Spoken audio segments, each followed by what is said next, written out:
পরিবর্তন news channel, আপনার কণ্ঠ আপনার পছন্দ। নমস্কার, পরিবর্তন নিউজ চ্যানেল আপনার স্বাগত আছে। নতুন আপডেট জন্য চ্যানেলকে লাইক, সাবস্ক্রাইব, কমেন্টস করুন। আজকে আপডেট। আজ মমতা বন্দ্যোপাধ্যায় পশ্চিমবঙ্গের শাসনের শেষ দিন অপেক্ষায়। শ্রমিক নেতা বিএসএনএল সার্কেল কনভেনার বৈদ্য দে বর্তমান সরকারের রাজনীতি, নিয়ম এবং প্রবিধান নিয়ে মন্তব্য করেছেন।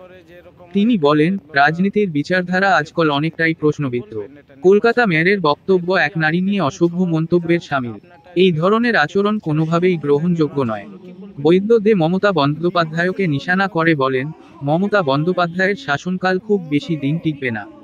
একটি সময় আসবে যখন জনগণ তার বিরুদ্ধে রুখে দাঁড়াবে। পশ্চিমবঙ্গের অহংকার এবং গর্বের দিন শেষ হতে চলেছে।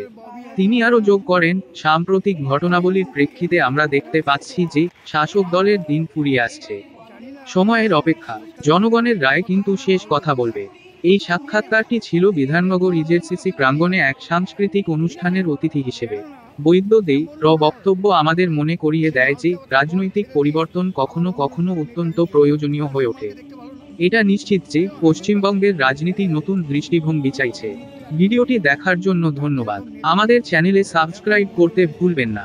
নির্বাচন হলো এখানে তো অ্যাকচুয়ালি মমতা তো যে কোনো লড়াই করে চিটিংবাজি করে নেবেই। আর মাল বলছে এটা ঠিকই যে আমাদের ববি হাকিম মেয়ার, এর মুখে কি বেরাবে? মাল তো জানি না, আমার মনে হয় সন্দেশখালী রেখাপত্রকে মনে হয় মাল বলছে না। ও দুটো মেয়ে আছে, ববি হাকিম মনে রাখবে, তার দুটো মেয়ে আছে, ঠিক আছে? কেননা এমন মাল তার ঘরে, সেই মালকে আবার তার বর ছেড়ে দিয়ে আবার অন্য মেয়ের কাছে চলে যায়, তাহলে সেই মালকে দেখতে ভালো না? একদম 100%। কেন এরা ববির মুখ দিয়ে আর কি বেরাবে? তার যেরকম নেত্রী, যেরকম মমতা ব্যানার্জি, কি বলবো? আজ তো ভাইবো আছে, আমরা সবাই বলি ভাইবো। এখন আদৌ কোন ভাইবো সেটাও জানি না। এ ডিয়ার লটারি হিসেবে দেখতেই পাচ্ছেন, কোটি কোটি টাকা বেরাচ্ছে। এবার কোন কালীঘাটে মমতার বাড়িতেও টাকা বেরাবে। এটা তো একদম 100% যে অভিষেক ব্যানার্জি মানে একটা বাংলা কথা বলে শুনে রাখুন, একটা তোলাবাজ। তা না হলে ডিয়ার লটারি যেটা হয়েছে এবং ট্যাব, বাংলার যে ছোট ছোট বিভিন্ন গরিব বাচ্চাদের যে ট্যাব দিচ্ছে, সে টাকাও এদিক ওদিক হয়ে যাচ্ছে। একটু তোলাবাজ, তৃণমূল মানে এখানে তোলাবাজ। এই তোলাবাজি করে আর বেশি দিন চলবে না, শেষ সময় হয়ে গেছে। এ পালানোর জায়গা খুঁজে পাবে না, একে বাংলাদেশেও জায়গা দেবে না। যে ববি বলছেন তো, ববি হাকিমকে আবার বলবো, ববি তুমি মাল করো না।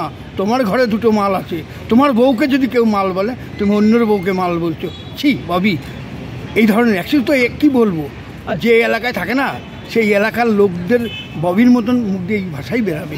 ববি কোনদিন ভদ্র ভাষা বেরাবে। আচ্ছা দেখুন, বাংলায় কি মানুষ তো ভোট দিতে পারে না। যেরকম আজকের কেস ঘটছে, এরকম অনেক জায়গায় কেস ঘটাবে, দেখতে থাকুন। এই মমতা যেটা করেছে না, ওই 1000 টাকা, এরপর আমি শুনেছি ঠিক 2026-এর আগে 1000 টাকার জায়গায় 1500 টাকা করবে। বেশি দিন চলতে পারে না, লাট খেতেই হবে। মমতার লাট খাওয়ার টাইম হয়ে গেছে। 2026-এ ও অটোমেটিক লাট খাবে। ও কত টাকা আছে ওর, এই ডিয়ার লটারি বলুন আর কয়লা বলুন, গরু বলুন, সবই তো খেগো হয়ে গেছে।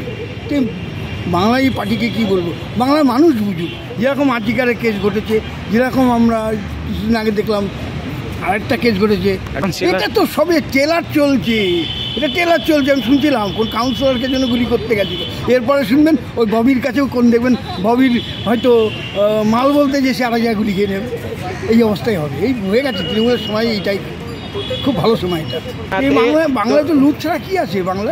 বাংলায় তো লুটের জমানা। এখানে মানে তোলাবাজি চলছে, যেরকম তোলাবাজি চলবে দেখছেন না। এখানে ভোটে জিতলে কোটি কোটি টাকা ভাইবোর ঘরে চলে যাবে টাকা।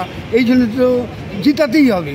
সে সাধারণ জনসাধারণ ভোট দিক চাই না দিক, পার্টির ক্যাডার যারা ওই সিন্ডিকেট, বালির সিন্ডিকেট, গরুর সিন্ডিকেট, কয়লার সিন্ডিকেট, ডিয়ার লটারির সিন্ডিকেট, ট্যাবের সিন্ডিকেট, এরাই করছে এই কাজ। সাধারণ জনগণ করছে না, জনগণ করতে হলো না। আর জনগণ বেশি কিছু করতে গেলেই ওই আর্জিকারের মতন কেস ঘটাবে। আপনি যে এরকম এইসব ঘটনা ঘটছে, কি আমি বলবো শাসক দল আর্জিকারের মতন আরও কেস ঘটাবে। আজকে ওখানে কোনো ডাক্তার ঘটিয়েছে, এরপরে দেখা যাবে খিদিরপুরে কোন ববির কোন চামচা ঘটাবে, কোন কাউন্সিলর ঘটাবে। এ তো হতেই থাকছে। চেষ্টা হবে, এটা বন্ধ হবে না, আরও বাড়বে। দেখতে থাকুন। আর জনগণ যদি ওই 1000 টাকা বা 1500 টাকার পরে নেবে হয়তো, সেটাই যদি থাকে তাহলে আমি মনে করি যে আর জিগার কেন আরও ভয়ঙ্কর কাণ্ড ঘটাবে বাংলায়। ঠিক আছে।